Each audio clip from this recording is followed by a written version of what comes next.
3 जून से अनलॉक होगा झारखंड। सीएम सोरेन ने कहा, दूसरी लहर पर पा लिया गया काबू। जनता से मांगे अनलॉक करने के लिए सुझाव।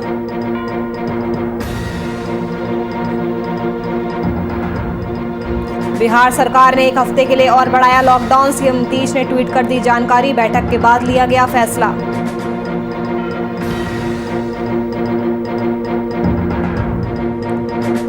अलीगढ़ शराब कांड में 8 अफसर सस्पेंड। 3 सीईओ और 2 एसडीएम पर शासन ने की कार्रवाई। 3 एसएचओ को भी किया गया सस्पेंड।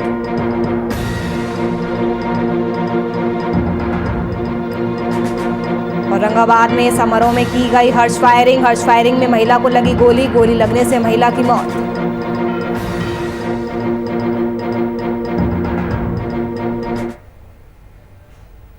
नमस्कार, वीआईपी न्यूज देख रहे हैं आप। मैं आपके साथ नुपुर सक्सेना। रुक करते हैं खबरों की ओर।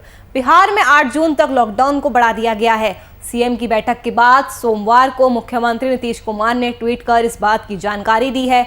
उन्होंने कहा कि 8 जून तक लॉकडाउन बढ़ाने का फैसला लिया गया है, लेकिन व्यापार के लिए अतिरिक्त छूट दी जा रही है। सभी लोग मास्क पहने और सामाजिक दूरी भी बनाए रखें।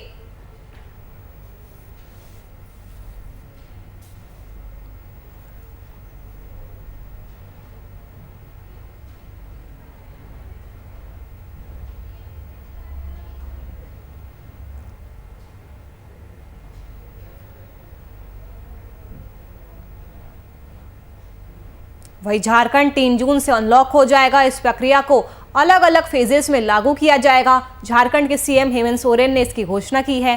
साथ ही सोशल मीडिया पर लोगों से अनलॉक 1 पर उनके सुझाव भी मांगे हैं। सीएम ने कहा, स्वास्थ्य सुरक्षा सप्ताह में आपके दिए सहयोग से हमने कोरोना की दूसरी लहर पर काबू पा लिया है। जीवन और जीविका के संघर्ष में अब हमारा ध्यान जीविका पर है। इसलिए आप अपने बहुमूल्य विचार कमेंट कर साझा करें कि कैसे होनी चाहिए अनलॉक 1 की प्रक्रिया।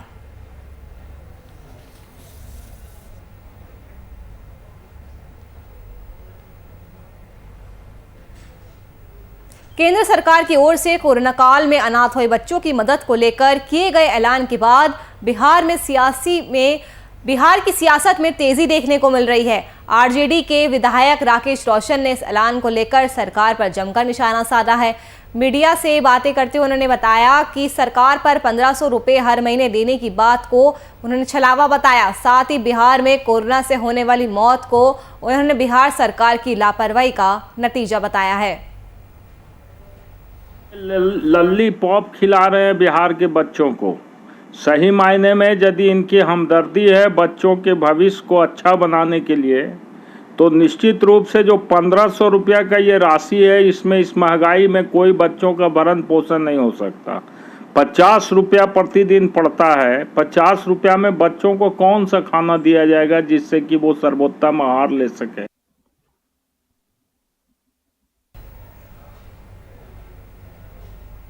वही बिहार के कई इलाके अब तक यास तूफान का दंश झेल रहे हैं। बात अगर भागलपुर की करें तो मूसलाधार बारिश के कारण कई गांव में बाढ़ जैसे हालात पैदा हो गए हैं। बारिश के कारण झारखंड से बिहार की ओर आने वाली नदियों में जलस्तर में काफ़ी ज़्यादा बढ़ोतरी हुई है, जिसका असर खेत खलियानों में भी पूरी तरह से देखने को मिल रहा है।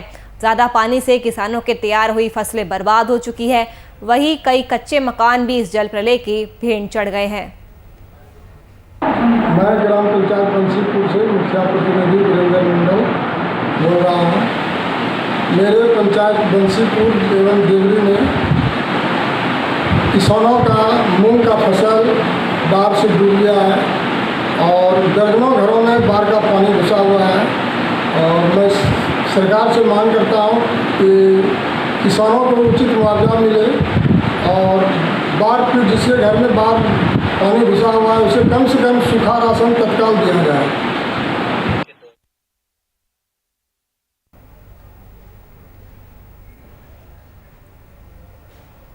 केंद्र में मोदी सरकार के बीते दिन 7 साल पूरे होने के मौके पर सेवा ही संगठन अभियान के तहत बीजेपी नेताओं ने गांव का दौरा किया। इसी कड़ी में गोदा सांसद निशिकांत दुबे अपने लोकसभा क्षेत्र में लोगों से मुलाकात करने निकले। सांसद ने दुमका जिले के जरमुंडी ब्लॉक में सेवा कार्य करते हुए मास्क और सैनिटाइजर का वितरण किया। अपने जरमुंडी दौरे पर सांसद ने शहीद बीएसएफ जवान मंजीत झा के घर जाकर परिजनों से मुलाकात भी की। आज हम जो आप देख रहे हैं कि हमने सबों के लिए खाना लाया है, खाना हमने खुद से बनवाया है, तो खाना का पैकेट हमने लाया है। इसके अलावा हमने महिलाओं के लिए सैनिटरी पैड लाया है, जो सारे महिलाओं को हमने, क्योंकि कोरोना काल में सबसे बड़ी समस्या ये है कि दुकानें बंद हैं, तो महिलाएं कहाँ बोलेंगी, क्या बोलेंगी, तो उसके लिए सैनिटरी पैड लाया है। फिर हमने एक होम्योपैथ की दवाई आर्सेनिक एल्ब लाया है, जिससे कोरोना में बहुत बड़ा बचाव होता है।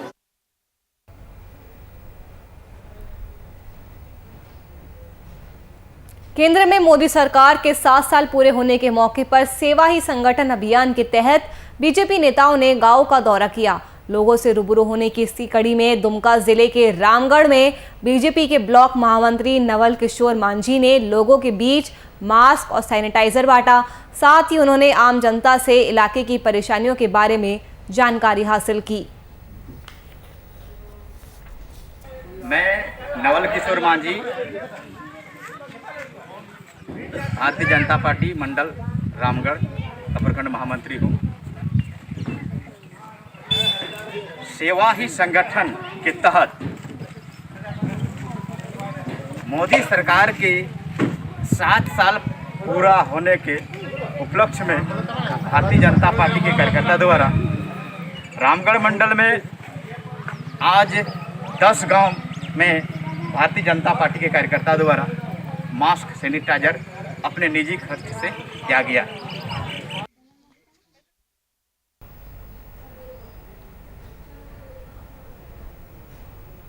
वही बिहार से हर्ष फायरिंग की घटनाएं लगातार सामने आ रही है। आपको बता दें, ऐसा एक मामला औरंगाबाद के परसिया गांव का है, जहां तिलक समारोह के दौरान हर्ष फायरिंग की गई। उस दौरान एक महिला की गोली लगने से मौत हो गई। आपको बता दें कि घटना देर रात की है, जहां घर के तमाम महिलाएं आंगन में तिलक का रस्म पूरा कर रही थी। इसी क्रम में एक युवक शराब के नशे में आंगन में पहुंचा और उसने हवाई फायरिंग कर वहां पे दहशत फैलाई। घटना की सूचना मिलते ही नवीनगर थाने की पुलिस मौके पर पहुंची और आगे की जांच में जुट गई है।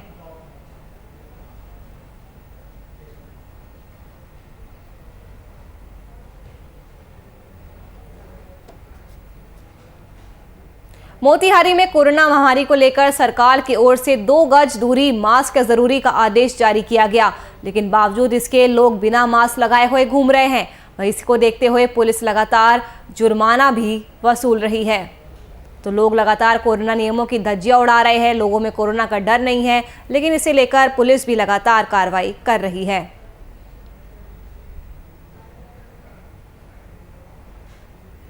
मध्य प्रदेश के अनूपपुर जिले में कोरोना महामारी को लेकर प्रशासन पूरी तरह से सतर्क है, जिसको लेकर प्रशासन कोरोना महामारी से बचाव के लिए गांव-गांव वैक्सीनेशन सेंटर खोलकर ग्रामीणों को वैक्सीन लगवा रहा है। इसी के तहत मध्य प्रदेश जन अभियान परिषद के कोरोना वॉलंटियर, आशा कार्यकर्ता, आंगनबाड़ी कार्यकर्ता गांव-गांव में लोगों के घर जाकर वैक्सीन लगवाने के लिए लोगों को जागरूक कर रही है। वहीं पूरे कार्य का जायजा लिया हमारे संवाददाता नियामुद्दीन अली ने। अनलॉक किया जा रहा है, साथ ही प्रशासन के द्वारा वैक्सीनेशन पे फोकस किया जा रहा है। गांव-गांव शिविर लगा के वैक्सीन लोगों को लगवाया जा रहा है। जहां तक कि देखा जा रहा था, लोगों को वैक्सीन को लेके अफवाह फैली हुई थी, लोग वैक्सीन नहीं लगाते थे, लेकिन शासन प्रशासन ने आंगनबाड़ी कार्यकर्ता, स्वसहायता समूह के सदस्य और जन अभियान परिषद के जो वॉलंटियर थे, उनसे प्रचार प्रसार लोगों को समझाइश दे के लोग घरों से निकल के वैक्सीन अब लगवाने आ रहे हैं।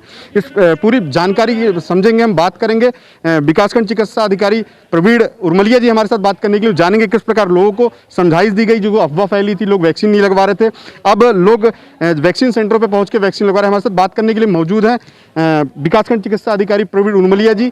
किस प्रकार लोग वैक्सीन अब लगवा रहे हैं, विश्वास हुआ कि नहीं लोगों पे? हाँ, अब पहले से बहुत अच्छा रिस्पांस है वैक्सीन को लेके। पहले हमारे यहाँ जो वैक्सीनेशन सेंटर हमने स्वास्थ्य केंद्रों में लगा के रखे थे, शुरू में तो अच्छा वैक्सीनेशन हुआ, फिर बाद में जब वैक्सीन के बाद लोगों को फीवर आया, कुछ लोगों को, क्योंकि फीवर वैक्सीनेशन करने के बाद जो इफेक्ट होता है उसका आता ही आता है, वो तो पॉजिटिव रिस्पांस समझते हैं हम लोग, लेकिन पब्लिक में उसका गलत रिस्पांस चला गया, नेगेटिव रिस्पांस चला गया, तो हमारे सेंटर्स 0 जाने लगे। कहीं भी सेंटर में वैक्सीन लगवाने के लिए कोई नहीं आ रहा था। फिर कोरोना वॉलंटियर्स हैं और क्राइसिस मैनेजमेंट की जो टीम है ग्राम पंचायत लेवल पे, वो एक्टिवेट हुई और और जो पॉजिटिव मैसेजेस लोगों को उसके फ़ायदे बताने शुरू किए। तो अभी ये रिस्पॉन्स है कि अभी हमारे यहाँ अभी मॉर्निंग में 11 बज रहा है और सारे रजिस्ट्रेशन फुल हो चुके हैं। 1 जून से मध्य प्रदेश के लगभग सभी जिलों में अनलॉक की प्रक्रिया शुरू होनी है, पर अनूपपुर जिले को अभी तक इसमें शामिल नहीं किया गया है। लेकिन पूरे प्रदेश में सरकार का पूरा ध्यान वैक्सीनेशन की प्रक्रिया पर है, जिसे लेकर सराहनीय प्रयास किया जा रहा है। इसी कड़ी में कोयलांचल के अमलाई कॉलर स्टेट विद्यालय में कोरोना वॉलंटियर्स और सामाजिक कार्यकर्ताओं की टीम ने महज एक ही घंटे में 110 लोगों का रजिस्ट्रेशन और स्लॉट बुक कराकर वैक्सीनेशन करवाने में अपना सहयोग दिया। शासन का हम लोग को निर्देश है कि अब हम लोगों को गांव-गांव जाके वैक्सीन लगवाना है, क्योंकि पब्लिक जो है अब हमारे सेंटर पे आना धीरे धीरे बंद कर दी है। तो जैसे हमारा अभी कोविड का सर्वे चल रहा था, तो हमारी सर्वे टीम जब दवाइयों का वितरण करने जाती थी, लक्षण को पता करने जाती थी, तब तक साथ में वो वैक्सीन के फ़ायदे भी बताती थी। तो उससे क्या हो रहा है कि धीरे धीरे पॉजिटिव मैसेज जा रहा है, गाँव तक, जन तक जा रहा है। और हम उसी के थ्रू अब हम ग्रामीण लेवल पे जैसे जैसे हमारे कुछ गांव में लोग कन्विंस होते जा रहे हैं, हम उस गांव में ग्राम पंचायत पे ही हम वैक्सीनेशन सेंटर चालू कर रहे हैं। जैसे आज हम अमलाई में चालू किया, हमने एक बिजौड़ी है हमारे ग्राम पंचायत पसला के पास, वहाँ हमने चालू करा। मुझे लगता है कि जैसे स्वास्थ्य विभाग के सारे हमने हैं, मध्य प्रदेश जन अभियान परिषद के वॉलेंटियर एवं सोशल सामाजिक जो कार्यकर्ता हैं, समाज में जो काम करते रहते हैं, उन्होंने कोरोना वैक्सीन के महत्व को समुदाय लेवल पर समझाया है। और अब धीरे धीरे समुदाय में जिन्हें वैक्सीन से थोड़ा हिचक थी, थोड़ा भय था, भ्रांतियाँ थी, वो धीरे धीरे उनकी भ्रांतियाँ दूर हो रही हैं और लोगों में जागरूकता बढ़ी और वैक्सीन के प्रति संवेदनशीलता बहुत ज़्यादा बढ़ रही है। और लोग घर से निकलकर यहाँ पर टीकाकरण केंद्र बने हुए हमारे। बिहार में यास तूफान से हुई मूसलाधार बारिश ने कई नगर निगमों के जल निकासी की व्यवस्था की पोल खोलकर रख दी है। मधुबनी की बात करें तो मधुबनी में सड़क की जर्जर हालत और जल निकासी की खराब व्यवस्था के कारण जगह जगह पर जल जमाव की स्थिति पैदा हो गई है। तूफान का ये कहर फुलपरास थाना परिसर में भी देखने को मिला, जहां परिसर के साथ साथ थाने के भवन में पानी भर जाने से पुलिसकर्मियों को काफी परेशानियों का सामना करना पड़ रहा है। तस्वीरों में आप देख सकते हैं किस तरह से थाने के पास पानी भरा हुआ है, जिस वजह से पुलिसकर्मियों को भी काफी परेशानियों का सामना करना पड़ रहा है।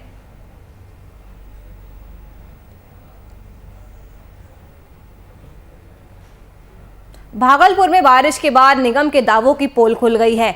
बारिश से हुए जल जमाव के कारण लोग नारकीय जीवन जीने को विवश है। आने जाने में भी आम जनता को काफी परेशानियों का सामना करना पड़ रहा है। इस मामले को भागलपुर विधायक और कांग्रेस विधानमंडल दल के नेता अजीत शर्मा ने जल जमाव को जानबूझकर की गई साजिश का नाम दे डाला। वह उसी जगह पर फ्लाईओवर निर्माण को लेकर उन्होंने रेलवे से एनओसी मिलने के बाद साझा की और साथ ही निर्माण जल्द से जल्द शुरू कराए जाने का आश्वासन दिया। देखिए, जब से मैं जीता हूँ, पहली बार जब जीता, 3 बार जीत चुके, हर बार सदन में कम से कम 2 से 4 बार सवाल उठते हैं। टोटल सवाल अभी तक 10 से 12 बार उठे हैं, चाहे जिस प्रश्न में होता हो। लेकिन आपको बता दें, सारा रेलवे से एनओसी मिल गया, 3 बार ऑब्जेक्शन हुआ, फिर मैंने जीएम से बात किया, डिपार्टमेंट भी बात किया, मिल गया, डीपीआर बन गया, ए बन गया और आज योजना विभाग में लंबित है। जानबूझ के ये चुनाव में, चूंकि बीजेपी एनडीए हारती रही इस बार उसको हो जाना था, लेकिन चूंकि लोगों ने कहा, भाजपा वालों ने कि साहब बना दीजिएगा तो ये 3 लाख लोग प्रभावित, सब वोटवे अजीत शर्मा को दे देगा, इसलिए रोका गया। मैं कल माननीय पथ निर्माण जी, आदरणीय नितिन जी से मैंने बात की है, उनको कल पत्र भी मैं पद दिया हूं और उन्होंने कहा कल बैठक था, उसमें मैं देख लेता हूं क्या पोजीशन आपको। कोरोना काल ने मरने वालों की संख्या में लगातार इजाफा हो रहा है। संक्रमित लोगों की मौत के बाद सारे रीति रिवाज को पूरे कर बेरहम ढंग से शवों का दाह संस्कार किया जा रहा है। अंतिम दर्शन के नाम पर बस परिजन अपने दिवंगत सदस्य का बस चेहरा देख रहे हैं। इसी बीच किशनगंज में एक ऐसे युवा का समूह आगे बढ़कर सामने आया है जो संक्रमित शवों का संपूर्ण सम्मान और रीति रिवाज के साथ अंतिम संस्कार करा रहे हैं।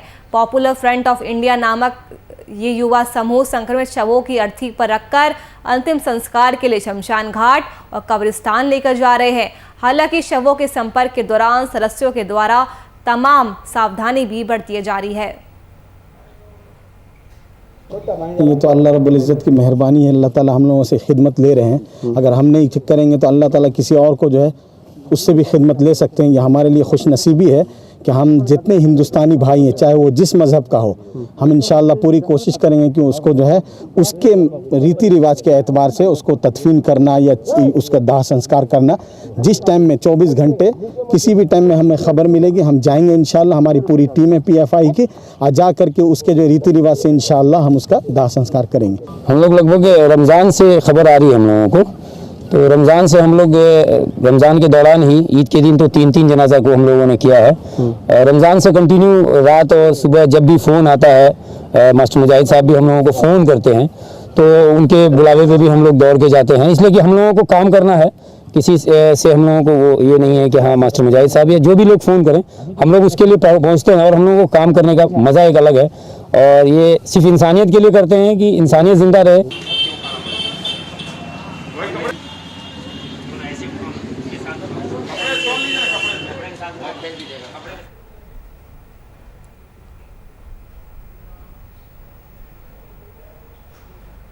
शाहजहांपुर के सदर बाजार थाना क्षेत्र में घर में एक पुलिसकर्मी ने फांसी लगाकर आत्महत्या कर ली। आत्महत्या का कारण घरेलू विवाद बताया जा रहा है। पुलिसकर्मी के फांसी लगाने से आसपास के लोगों में दहशत फैल गई। मौके पर पहुंची पुलिस ने शव को पोस्टमार्टम के लिए भेज दिया और आगे की कार्रवाई में जुट गई है।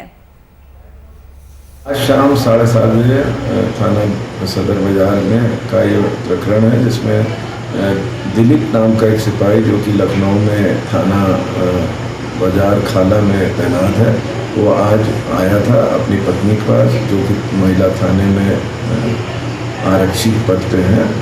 दोनों पति पत्नी में कोई बात हुई और उसके बाद ये सूचना प्राप्त हुई पुलिस को कि उसने लटक के फांसी लगा दी है।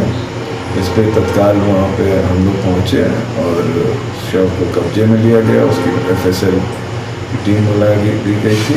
उसके बाद सारा फोटोग्राफी लिया गया और अभी शव को मोर्चरी भिजवा दिया गया।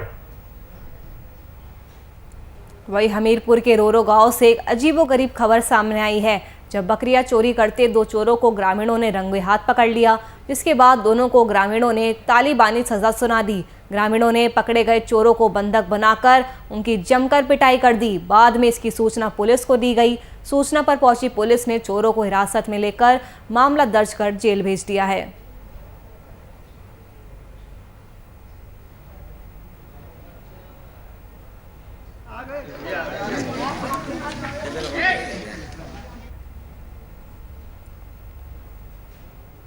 सुल्तानपुर में एक 40 साल के दलित का शव संदिग्ध परिस्थितियों में बरामद किया गया है। ये पूरा मामला लंबुआ कोतवाली के परशुरामपुर चौवान गांव का है। सूचना पाकर पुलिस मौके पर पहुंची और शव को पोस्टमार्टम के लिए भेज दिया और जांच पड़ताल में जुट गई है।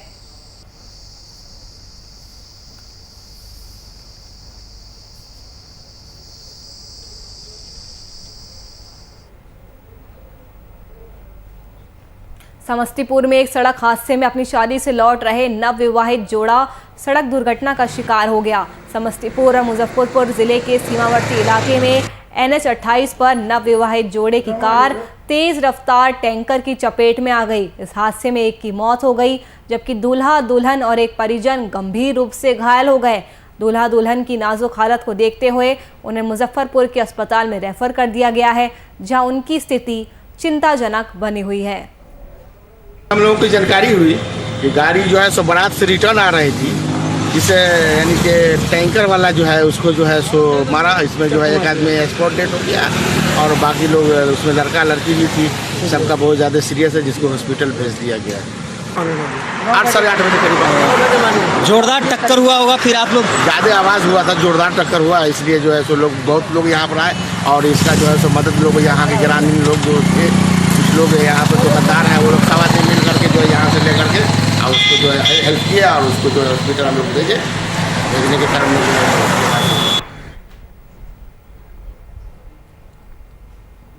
बलिया से एक दुखद खबर सामने आई है, जब शादी में ससुराल आए BSF जवान और उसके साले की गंगा नदी में डूबने से मौत हो गई।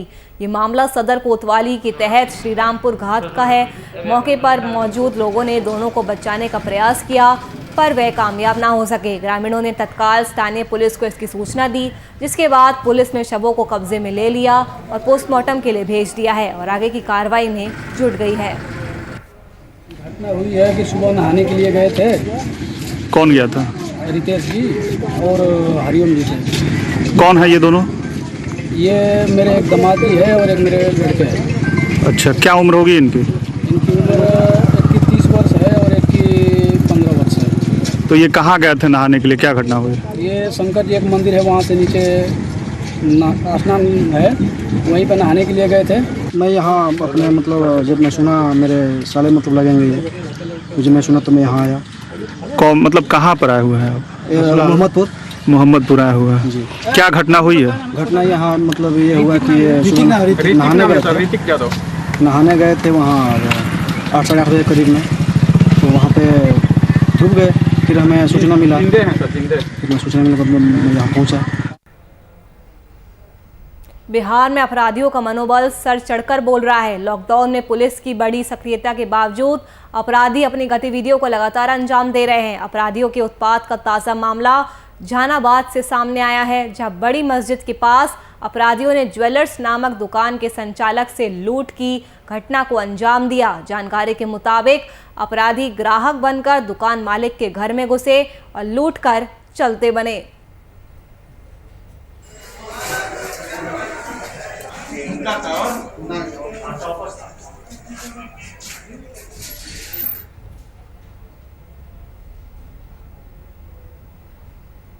कन्नौज के इंदरगढ़ थाना क्षेत्र में एक गारमेंट दुकान में आग लग गई। शॉर्ट सर्किट से आग लगने से लाखों का नुकसान हो गया।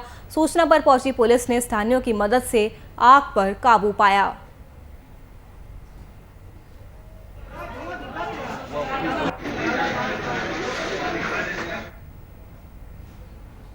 हमीरपुर में चोरों के हौसले बुलंद होते जा रहे हैं। जिले के कुरारा थाना क्षेत्र में बाइक सवार 2 चोरों ने फर्नीचर की दुकान से चोरी की घटना को अंजाम दिया है। चोरी की पूरी घटना सीसीटीवी कैमरे में कैद हो गई। इधर पुलिस सीसीटीवी फुटेज के आधार पर चोरों की तलाश में जुट गई है।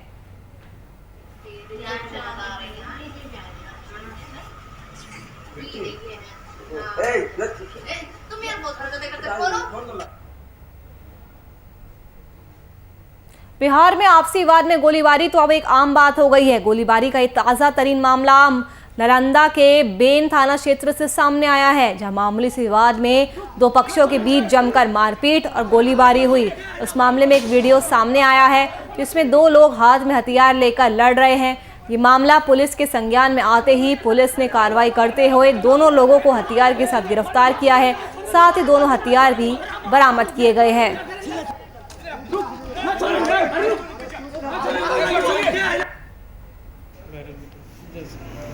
पुलिस को एक वीडियो प्राप्त हुआ था जिसमें कुछ लोग हथियार का प्रदर्शन करते हुए फायरिंग इत्यादि कर रहे थे। तत्काल पुलिस अधीक्षक महोदय के द्वारा जानकारी प्राप्त होने पर संज्ञान लिया गया। पुलिस अधीक्षक महोदय के दिशा निर्देशन में हम लोगों ने एक टीम बनाया तत्काल, जिसमें CI Bihar, SHO Bihar, CI Giriyak, SHO Harnaut और ओपी अध्यक्ष वेना, अन्य पुलिसकर्मी, महिला पुलिसकर्मी इत्यादि इसमें शामिल थे। इस वीडियो पे पुलिस टीम के द्वारा त्वरित कार्रवाई की गई है।